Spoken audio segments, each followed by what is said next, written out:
حضرت نوح علیہ السلام اللہ تعالیٰ کے مہان پیغمبروں میں سے ایک تھے۔ وہ حضرت آدم علیہ السلام کے بعد انسانوں کی ہدایت کے لیے بھیجے گئے۔ ان کے زمانے میں لوگ اللہ کو چھوڑ کر مورتیوں کی پوجا کرنے لگے تھے۔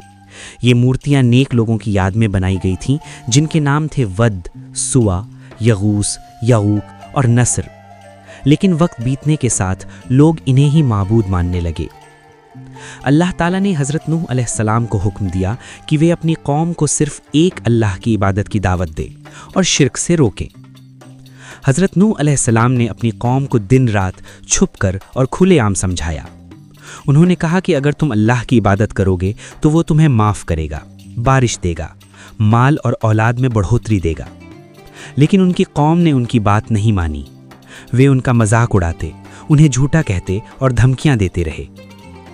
حضرت نوح علیہ السلام نے 950 سال تک صبر کے ساتھ اللہ کا پیغام پہنچایا، مگر بہت کم لوگ ایمان لائے، یہاں تک کہ ان کی بیوی اور ان کا ایک بیٹا بھی ایمان نہیں لائے۔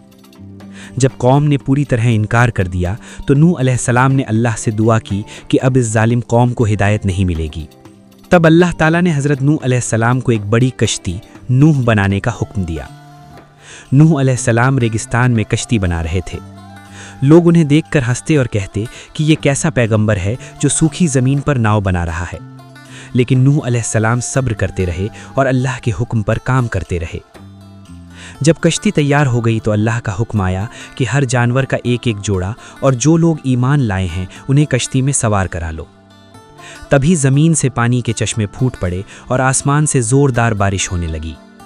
دیکھتے ہی دیکھتے پوری دھرتی پانی سے بھر گئی اور بھیانک طوفان آ گیا۔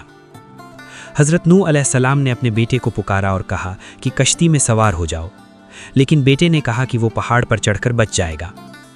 نوح علیہ السلام نے کہا کہ آج اللہ کے عذاب سے کوئی نہیں بچ سکتا۔ تھوڑی ہی دیر میں اونچی لہریں اٹھیں اور ان کا بیٹا ڈوب گیا۔ طوفان کئی دنوں تک چلتا رہا۔ پھر اللہ کا حکم آیا کہ اے زمین اپنا پانی نگل جا اور اے آسمان رک جا۔ پانی اتر گیا اور کشتی پہاڑ جودی پر جا کر ٹھہر گئی۔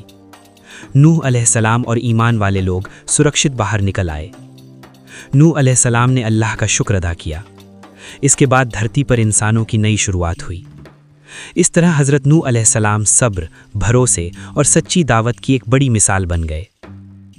اس کہانی سے سیکھ: یہ کہانی ہمیں سکھاتی ہے کہ اللہ کے سوا کسی کی عبادت نہیں کرنی چاہیے۔ سچ کا راستہ مشکل ہوتا ہے لیکن اس کا انجام اچھا ہوتا ہے۔ رشتہ داری نہیں، ایمان کام آتا ہے۔ اللہ کا حکم سب سے اوپر ہے۔